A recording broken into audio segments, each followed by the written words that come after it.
अस्सलाम वालेकुम। दोस्तों, बहुत सारे ऐसे पेशेंट होते हैं जो कि जब उन्हें कोई भी मसला होता है, थोड़ा-सा बुखार हो गया, तो वो खुद से ही ना मेडिसिन लेना स्टार्ट कर देते हैं और इवन उन्होंने अपनी कभी-कभार उस बीमारी का नाम भी रख लेते हैं, तशख़ीस बना लेते हैं खुद से ही कि हमें ये मसला है। तो देखिए, ये सही है या गलत है, ये बिल्कुल गलत बात है। मशवरा जो है एक डॉक्टर होने के नाते वो मैं आपको यही दूँगा कि अगर आपको इस तरह का कोई भी हेल्थ रिलेटेड मसला होता है, तो आप एक डॉक्टर के पास जाएँ और उनको अपना चेकअप कराएँ। डॉक्टर जो है वो आपका मुआयना करेगा और अगर किसी ब्लड टेस्ट की ज़रूरत है तो वो आपका ब्लड टेस्ट भी कराएगा। देखिए, बहुत सारी ऐसी इलामत हैं जिनकी जो वजह है वो कुछ वायरस होते हैं और उनमें मेडिसिन देने की ज़रूरत नहीं होती। उनको बस कुछ टाइम चाहिए होता है और वो उस टाइम पे आके वो ठीक हो जाती हैं। इसके लिए किसी मेडिसिन की ज़रूरत नहीं होती। लेकिन यहाँ पे जो मसला है कि मेडिसिन का गलत इस्तेमाल।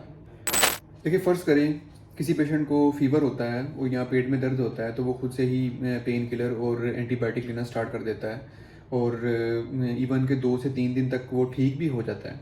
लेकिन यहाँ पे जो बात गलत है वो ये है कि कुछ एंटीबायोटिक्स ऐसी भी होती हैं जिनका थोड़ा-सा भी ज़्यादा इस्तेमाल अगर किया जाए, तो उनका जो सेहत पे उनका बहुत बुरा असर होता है। और कोई मेडिसिन जो है, स्पेशली एंटीबायोटिक्स जो हैं, अगर वो ज़रूरत से ज़्यादा इस्तेमाल की जाएँ तो बॉडी में उनके खिलाफ रेजिस्टेंस आ जाती है। देखिए, अगर आपको कोई इस तरह का मसला है ही नहीं और आप एंटीबायोटिक्स लिए जा रहे हैं, तो ये तो वही मिसाल होगी जो हम वो बचपन में एक चरवाहे वाली कहानी सुनते होते थे, जो उसने दरख्त पे चढ़ना और नारे लगाने, शेर आ गया, शेर आ गया, और गाँव वालों ने आ जाना कि भाई कहाँ पे है, कहाँ पे है।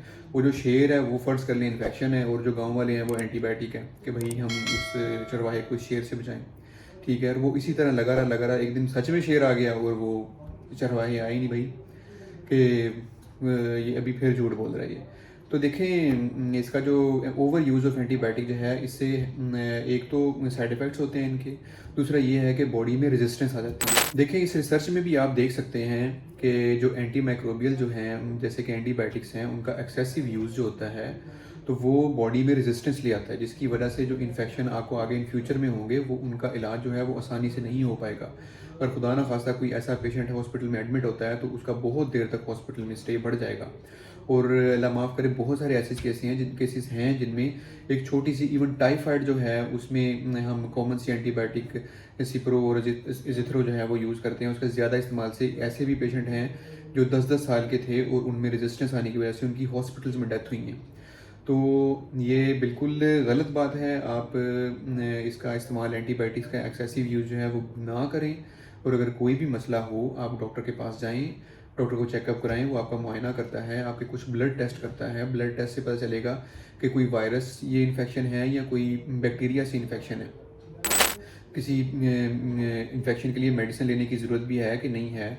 फ़र्ज़ करिए आपको फ़ीवर हो जाता है और आप हॉस्पिटल में जाते हैं और आपका आजकल जो कॉमन चीज़ है वो डेंगू है या मलेरिया है, आपको वो टेस्ट करता है डॉक्टर, या मलेरिया निकल आता है, डेंगू निकल आता है, तो चलो आपका ट्रीटमेंट स्टार्ट हो जाता है।